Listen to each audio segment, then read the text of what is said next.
जीवन के कुछ सपने पूरा होने में बहुत समय लेते हैं, किंतु जब वो चरितार्थ होते हैं तो लगता है कि प्रतीक्षा सार्थक हुई।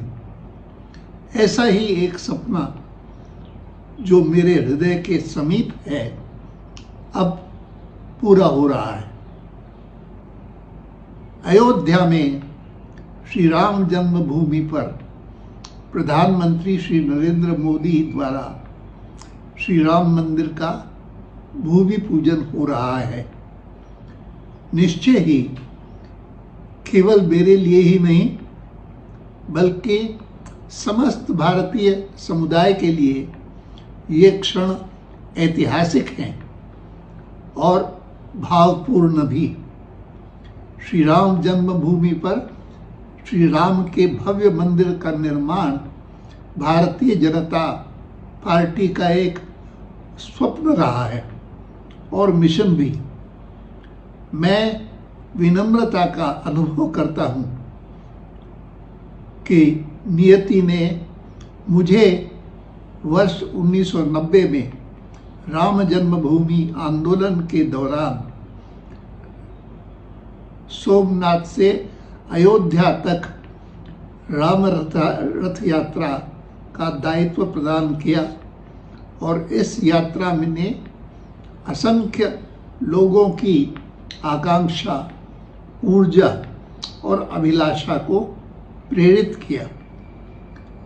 इस शुभ अवसर पर मैं उन सभी संतों, नेताओं और देश विदेश के जनमानस के प्रति कृतज्ञता व्यक्त करता हूं, जिन्होंने राम जन्मभूमि आंदोलन में मूल्यवान योगदान और बलिदान दिया।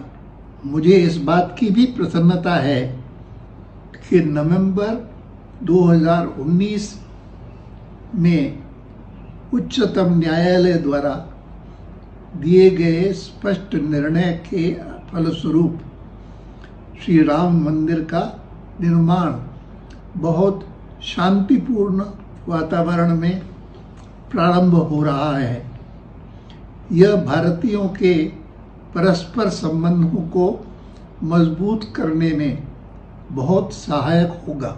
श्री राम का स्थान भारतीय संस्कृति और सभ्यता की धरोहर में सर्वोच्च है और वे विनीत, मर्यादा और शिष्टाचार के मूर्त रूप हैं। मेरा मानना है कि श्री राम का यह मंदिर हम सब भारतीयों को श्री राम के इन गुणों को आत्मसात करने की प्रेरणा देगा। मुझे यह भी विश्वास है कि श्री राम मंदिर एक शांतिपूर्ण और सौहार्दपूर्ण राष्ट्र के रूप में भारत का प्रतिनिधित्व करेगा, जहां सबके लिए न्याय होगा और कोई भी बहिष्कृत नहीं होगा, ताकि हम राम राज्य की ओर अग्रसर हों, जो सुशासन का प्रतिमान है। श्री राम का आशीर्वाद भारत और भारतवासियों को सदैव प्राप्त हो, यही मेरी कामना है। जय Shri Ram. Sometimes significant dreams in one's life take a long time to fruition, but when they are finally realized, the wait becomes very worthwhile. One such dream close to my heart is now getting fulfilled. Prime Minister Shri Narendra Modi is laying the foundation for the construction of Shri Ram Mandir at Ayodhya, the birthplace of Shri Rama. It is indeed a historical and emotional day, not only for me, but for all Indians. A grand mandir for Sri Rama at Ram Janmabhoomi has been a desire and mission for the Bharatiya Janata Party. I feel humbled that during the Ram Janmabhoomi movement, destiny made me perform a pivotal duty in the form of the Ramaratha Yatra from Somnath to Ayodhya in 1990, which helped galvanize the aspirations, energies, and passions of its countless participants.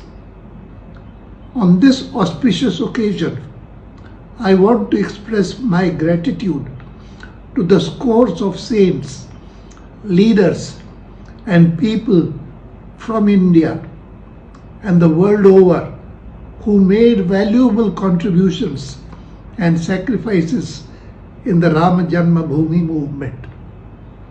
I am also very happy that due to the decisive verdict of the Supreme Court in November 2019, the construction of Sri Rama Mandir is getting started in an environment of tranquility.